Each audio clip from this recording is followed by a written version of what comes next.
নমস্কাৰ, কি খবৰ সকলোৰে? নিশ্চয় ভালে আছে। তো ময়ো ভালে আছো। আমি কিছুমান বিচাৰ বেলেগৰ হাতত এৰি দিওঁ বা আৰু বেলেগে আমাক বিচাৰটো কৰি দিয়ে।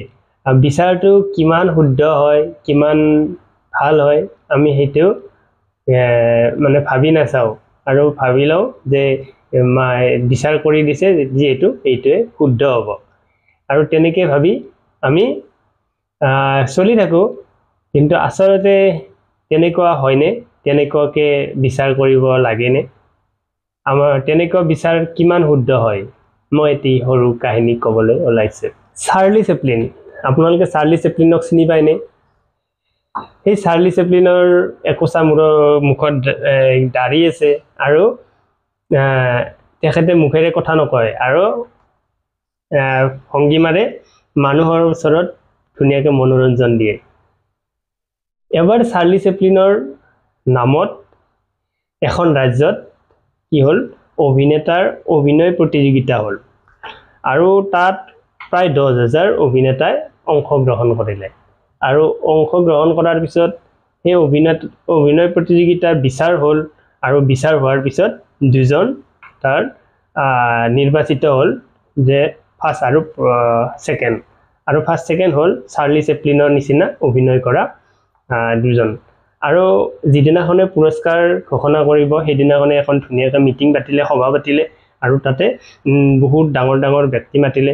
ধুনীয়াকৈ ডাঙৰ ডাঙৰ ব্যক্তিয়ে ভাষণ দি আছিলে আৰু তাৰপিছত সেই ফাৰ্ষ্ট ছেকেণ্ড পোৱা তেখেতসকলক ধুনীয়াকৈ সম্বৰ্ধনা জনালে আৰু পুৰস্কাৰ বিতৰণ কৰি আছিল। এনেতে সেই সভাখনৰ মাজৰ পৰা এজন ব্যক্তিয়ে থিয় হৈ ডাঙৰ ডাঙৰকৈ হাঁহিবলৈ ধৰিলে আৰু তেতিয়া ওচৰৰ মানুহবিলাক আচৰিত হ'ল, কিয় হাঁহিছে, এইজন পাগল নেকি?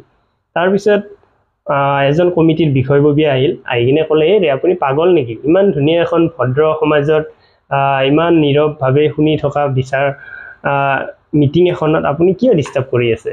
আপোনাৰ কি প্ৰব্লেম হৈছে? এতিয়া সেই মানুহজনে কৈছে, নহয় মোৰ আজি মানে ফূৰ্তি লাগিছে, মই হাঁহিছোঁ। কৈছে, আপুনি কি অভদ্ৰ নেকি? ইয়াতে অভদ্ৰামি কৰিব আহিছে, ইমান ধুনীয়া এখন মিটিং চলি আছে। তেতিয়া কৈছে, আপুনি ওলাই যাওক, বাহিৰত যাওক। তেতিয়া সেই বিষয়ববীয়াজনক ক'লে, নহয় মই কিবা এটা ক'ব বিচাৰিছোঁ। তেতিয়া কৈছে, যাওক আপুনি, ইয়াতে ইমান ধুনীয়া এখন মিটিং এখনত আপুনি অভদ্ৰামি নকৰিব। তেতিয়া কৈছে, নহয় মই কিবা এটা ক'মেই। আৰু তেতিয়া বিষয়ববীয়াজনে ক'লে, ঠিক আছে কওকচোন, আপুনি কি ক'ব বিচাৰিছে? কৈছে, মই ইয়াত নকওঁ, এই মঞ্চৰ ওপৰত গৈ কিনে ক'ম। তেতিয়া সেই বিষয়ববীয়াজনে সেই ব্যক্তিজনৰ মানে কথাবিলাকত অসন্তুষ্ট হৈ কিনে সেই বিষয়ববীয়াজনে ক'লে, ঠিক আছে আহক, মই মঞ্চৰ ওপৰলৈকে সেই ব্যক্তিজনক লৈ গ'ল আৰু সেই ব্যক্তিজনৰ এটা মাইক দিলে আৰু মাইকটোত তেখেতে সেই ব্যক্তিজনে ক'লে যে আজি চাৰ্লি চেপলিনৰ নিচিনা অভিনয় কৰা সেই প্ৰতিযোগিতা এখন হ'ল, তাত 10,000 প্ৰতিযোগীয়ে অংশগ্ৰহণ কৰিছিলে আৰু তাত প্ৰতিযোগিতাখন সুন্দৰভাৱে হৈ গৈছে আৰু প্ৰতিযোগীৰ মাজৰ পৰা ফাৰ্ষ্ট ছেকেণ্ড ঘোষণা কৰা হ'ল। তো সেইটোলৈকে ঠিকেই আছিল, কিন্তু সেই প্ৰতিযোগিতাখনত মই নিজেই চাৰ্লি চেপলিন আছিলোঁ আৰু মই নিজে অভিনয় কৰিছিলোঁ, কিন্তু মই নিজে অভিনয় কৰাৰ পিছতো মই পুৰস্কাৰ নাপালোঁ আৰু নিৰ্বাচিত নহ'লোঁ।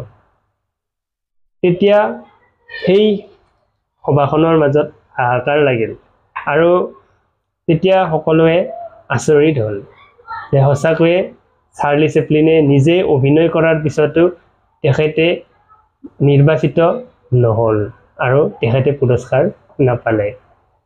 এইখিনিতে আপুনি কি বুজি পালে? যে আমাৰ মানুহৰ ক্ষেত্ৰতে একেই কথা, যে আমাৰ জীৱনৰ বিচাৰ যেতিয়া আমি বেলেগৰ ওচৰত ঠেলি দিম, তেতিয়া আপোনাৰ বিচাৰটো কিমান শুদ্ধ হয়, কিমান ভাল হয়, সেই আপোনাৰ বিচাৰ কৰা ব্যক্তিজনে কেনেকৈ গম পাব?